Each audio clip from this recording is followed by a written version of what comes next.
Catherine Morin-Desailly pour le groupe Union centriste.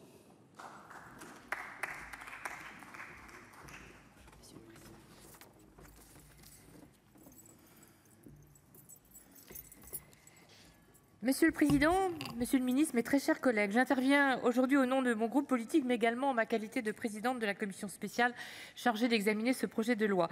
Je voudrais d'abord remercier très sincèrement mes deux collègues rapporteurs, Patrick Chaize et Loïc Hervé, qui, sur un projet de loi extrêmement complexe, protéiforme par bien des aspects, examiné dans des délais très resserrés, ont montré un investissement exceptionnel.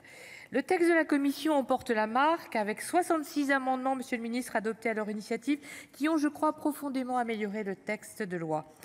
Monsieur le ministre, mes chers collègues, comme vous le savez, je travaille moi-même aussi sur les sujets liés au numérique depuis longtemps, dans le cadre de mes anciennes fonctions de présidente de la Commission de la Culture ou de membre de la Commission des Affaires européennes. Et il y a 10 ans, au nom de celle-ci, j'ai alerté sur le risque de voir l'Europe devenir une colonie du monde numérique, prédisant les risques et dépendances dangereuses dans lesquelles nous allions nous retrouver, à défaut d'une stratégie globale incluant une régulation offensive.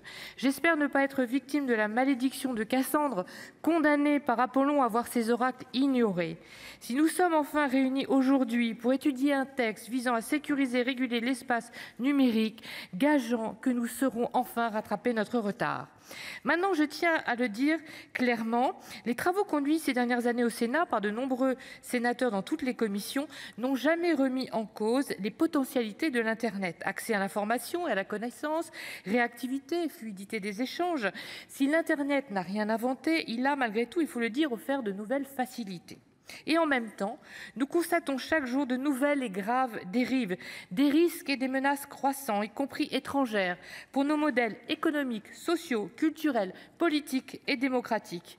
Il suffit de voir les terribles événements de ces derniers jours qui ont à nouveau démontré que les réseaux sociaux sont bien trop souvent asociaux, faisant monter en visibilité par le jeu des algorithmes opaques des images les plus incitatives à la violence, les propos les plus contestables. Dans un autre genre, les travaux de la Commission de la Culture sur la désinformation ou encore le cyberharcèlement, ou bien encore les travaux de notre délégation aux droits des femmes sur l'industrie pornographique ont sinistrement éclairé les conséquences dramatiques d'une absence totale de régulation de l'Internet pour nos jeunes, exposés à de nombreuses menaces ou encore à des contenus dégradants ou inadaptés, ou eux-mêmes se trouvant victimes de ces pratiques. Nous mesurons aussi chaque jour la mainmise d'un nombre restreint de grands acteurs extra-européens aux comportements prédateurs et aux profits insensés qu'on a laissé au fil du temps se déployer sur toute la chaîne de valeur et verrouiller techniquement, juridiquement et financièrement ce marché si prometteur du numérique. Trop longtemps, l'Europe a appréhendé le réseau des réseaux qu'à travers le prisme de ses usages, au soi-disant bénéfice du consommateur, ne se posant pas la question de savoir si nous serions acteurs ou non de ce nouveau monde. Trop longtemps, on a cru avec beaucoup de naïveté qu'il suffisait de nous caler sur la législation américaine, je veux citer finalement la directive e-commerce de 2000, pour voir notre économie prendre le virage du numérique et nos entreprises pouvoir lutter à armes égales dans la cour des grands. Cruelle erreur. Bien qu'alerté par un Edward Snowden ou une Frances Haugen ou encore l'affaire Cambridge Analytica, c'est la crise sanitaire puis la guerre en Ukraine qui auront occasionné notre sursaut en faveur d'une politique de reconquête de notre souveraineté numérique. Après le RGPD, voici donc enfin les prémices d'une véritable régulation.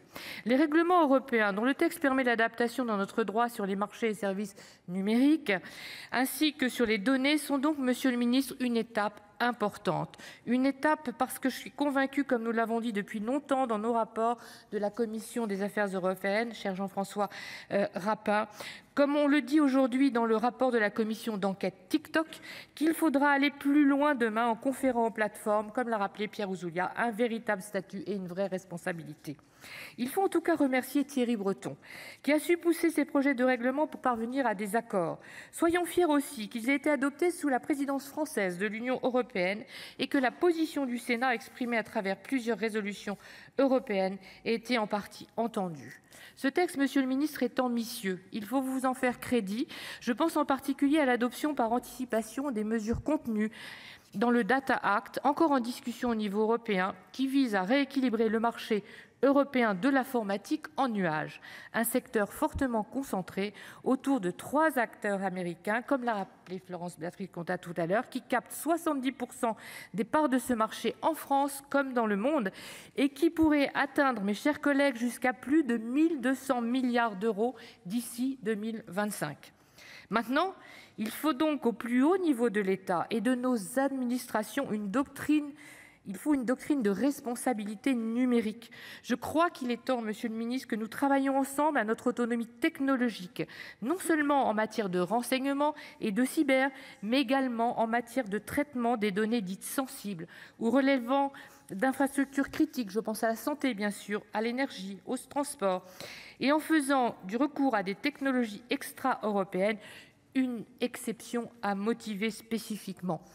La tendance à recourir à celle-ci, nous plaçant sous la coupe de législations étrangères, comme pour la plateforme des données de santé, n'est plus acceptable, tout comme l'autodénigrement permanent de nos propres entreprises, savamment cultivées tout de même, il faut le dire, par de puissants lobbies extra-européens, et intégrés, bon an mal an, dans les milieux académiques, politiques ou encore dans notre haute administration. Il faut que tout ça change. Les impératifs de sécurité nationale, Monsieur le Ministre, nous le pensons, peuvent tout à fait justifier l'exemption aux règles de l'OMC et aux droits des marchés publics européens, quand, en plus, les marchés étrangers eux-mêmes sont fermés à nos propres entreprises.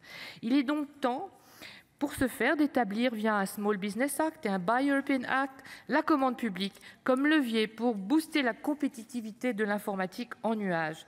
À cet égard, l'autorité publique a un devoir d'exemplarité, de promotion, de cahier des charges fondé sur nos valeurs européennes, sur une exigence en matière de souveraineté, de création d'emplois locaux, de conformité aux obligations fiscales, des garanties aussi d'interopérabilité et de portabilité et de réversibilité des données.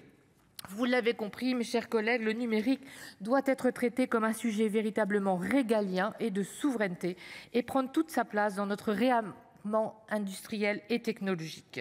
Il est vraiment plus que temps de reprendre en main notre destin numérique du nom de l'un de mes rapports de 2018 sur l'urgence de la formation. Autre sujet vital, Monsieur le Ministre, on a besoin d'une montée en compétences numériques de tous. Aujourd'hui, l'intelligence artificielle est devenue le plus important des enjeux. Et comme l'Internet il y a 20 ans, autant source d'opportunités que de risques.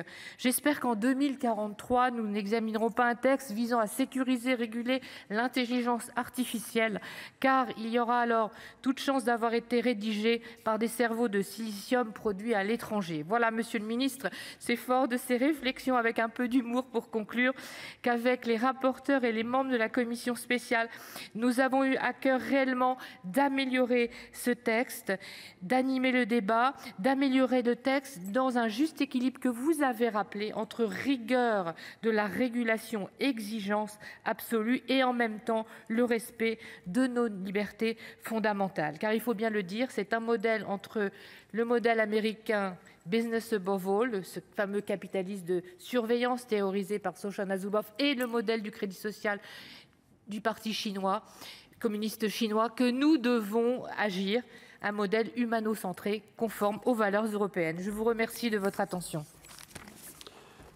Merci, chers collègues. Et je passe maintenant la parole à Bernard Fialaire pour le groupe RDSE.